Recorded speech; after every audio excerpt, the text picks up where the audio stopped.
अस्सलाम वालेकुम। उम्मीद है कि आप सब लोग बिल्कुल ठीक होंगे। एक बार फिर पाकिस्तान की सियासत से मुतालिक अहम तरीन खबरें और उनकी तफसीलात आपके साथ शेयर करेंगे। लेकिन उससे पहले अगर आपने हमारे चैनल को सब्सक्राइब नहीं किया है तो प्लीज़ सब्सक्राइब कर दें। आपके लाइक, शेयर और कमेंट्स हमारे लिए बहुत अहमियत के हामिल हैं। पाकिस्तान की यूथ पाकिस्तान के लिए बहुत अहमियत रखती है। जितने भी सियासतदान हैं वो पाकिस्तान की यूथ पर बहुत बात करते हैं और कहते हैं कि पाकिस्तान की किसी भी मुल्क के लिए उसकी यूथ सबसे ज़्यादा इम्पोर्टेंट ही होती है। लेकिन जितने भी मुल्क हैं वो अपनी यूथ के नज़रिए को भी अहमियत देते हैं।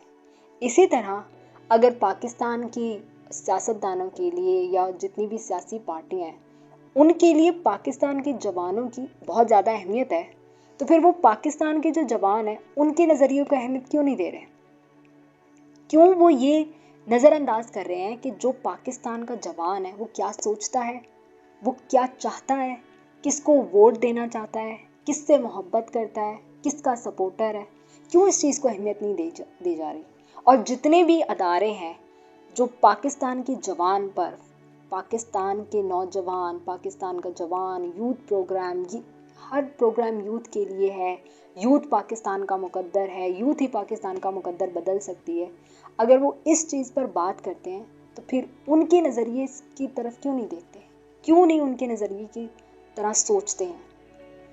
आज जो है जो एक एक्सपो कंडक्ट किया गया, capital youth expo, Talat Hussain वहाँ पे थे।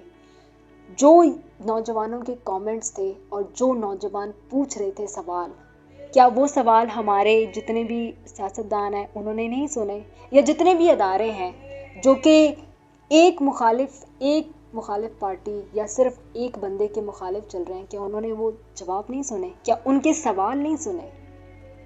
वो नौजवान सवाल कर रहे हैं। उस एक्सपो में हर एक पॉलिटिकल पार्टी का रिप्रेजेंटेटिव आया था, लेकिन उस एक्सपो में पीटीआई, एक सवाल एक लड़की की तरफ से आता है, एक बच्ची की तरफ से आता है कि मुल्क की सबसे डोमिनेंट पार्टी, सबसे फेमस पार्टी जो है वो पीटीआई है। तो फिर क्यों पीटीआई का कोई रिप्रेजेंटेटिव वहाँ पे नहीं बैठा है? क्यों वहाँ पे कोई मौजूद नहीं है? हालांकि तलत हुसैन कह रहे हैं कि उन्होंने गौहर खान को इनवाइट किया था, लेकिन वहाँ पे वो मौजूद नहीं था। वहाँ पे हर बंदा बैठा हुआ था लेकिन वो पीटीआई का कोई नहीं था। हालांकि सबसे फेमस पार्टी इस वक्त जो है और जिसकी सबसे ज़्यादा मकबूलियत है वो इमरान खान की पार्टी है, जो कि पीटीआई है। वहाँ पे नौजवान सवाल करता है, जब आपने जो है बिठाना एक भगौड़े को, यानी कि जाहिर सी बात है वो ऐसे अलकाबात यूज़ कर रहे हैं, इस तरह के अलकाबात उनके लिए इस्तेमाल किए जा रहे हैं। ये उनको सोचना चाहिए कि क्यों पाकिस्तान का जवान जो है ये सवाल कर रहा है। तो जब आपने उसी को बिठाना तो फिर इलेक्शन क्यों करवा रहे हैं? आखिर ये सवाल जो है पूछे जा रहे हैं, तो फिर इस सवाल की नौबत कैसे आई? क्यों नौजवान जो हैं वो डायरेक्टली अपने मुल्क के सिस्टम को ही क्रिटिसाइज़ करने लग गए हैं, जो कि इस वक्त क्रिटिसिज्म उनका बनता भी है, सवाल उनके बनते हैं और बिल्कुल ठीक सवाल किए उन्होंने।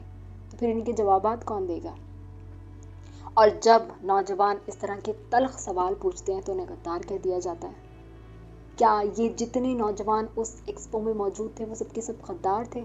जिनके वोट रजिस्टर्ड थे, अभी न्यूली उनके वोट रजिस्टर्ड हुए हैं, अब वो पहली बार वोट देंगे और वो पहली बार वोट जो है वो इमरान खान को देने के लिए तैयार है, उनको देना चाहते हैं, उनको एडमायर करते हैं, उन्हें अपना लीडर मानते हैं, वो उन्हें वोट देना चाहते हैं। तो क्या उनके इस नज़रिए को नज़रअंदाज करके क्या वाकई हम अपनी पसंद की शख्सियत को जो है इलेक्शन में जितवा देंगे, या अपनी पसंद की शख्सियत को ऐसे ही सीट दे देंगे कि वो वज़ीर आज़म बन सकते हैं?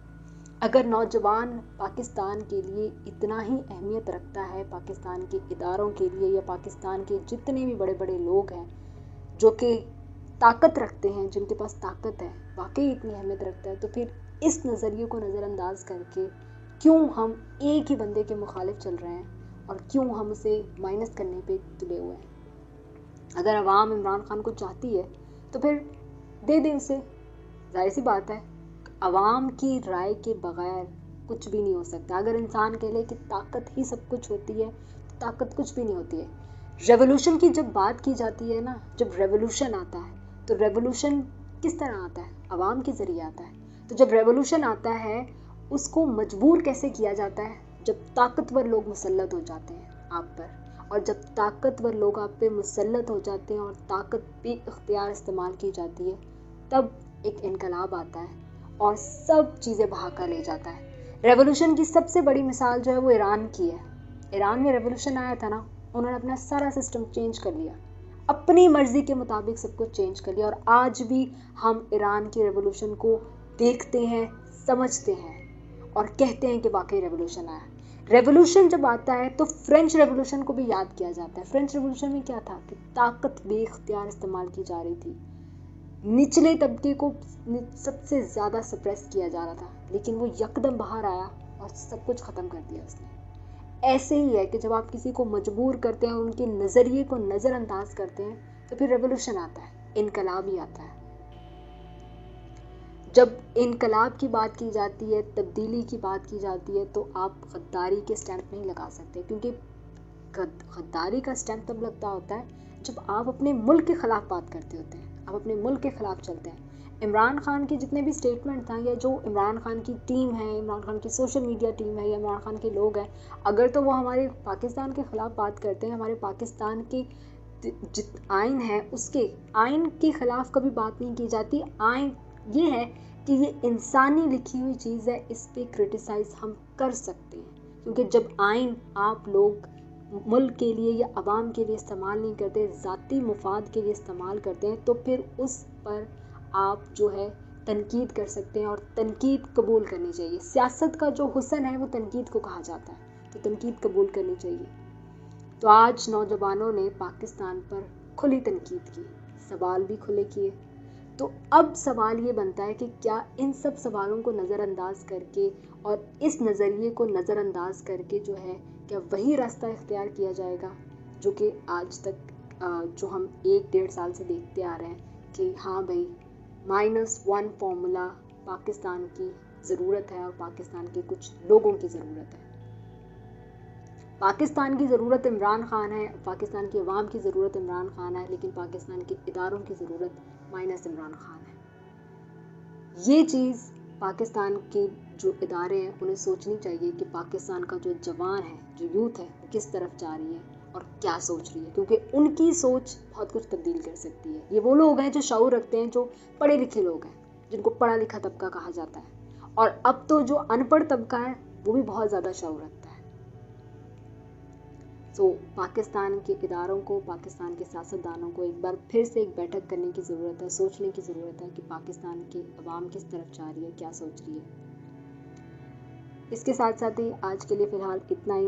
एक बार फिर आपसे गुजारिश है कि अगर आपने हमारे चैनल को सब्सक्राइब नहीं किया तो प्लीज़ सब्सक्राइब कर दें। आपके लाइक, शेयर और कमेंट्स हमारे लिए बहुत अहमियत के हामिल हैं। आपसे मुलाकात होगी इंशाल्लाह नेक्स्ट वीडियो में। उस वक्त के लिए अल्लाह हाफ़िज़।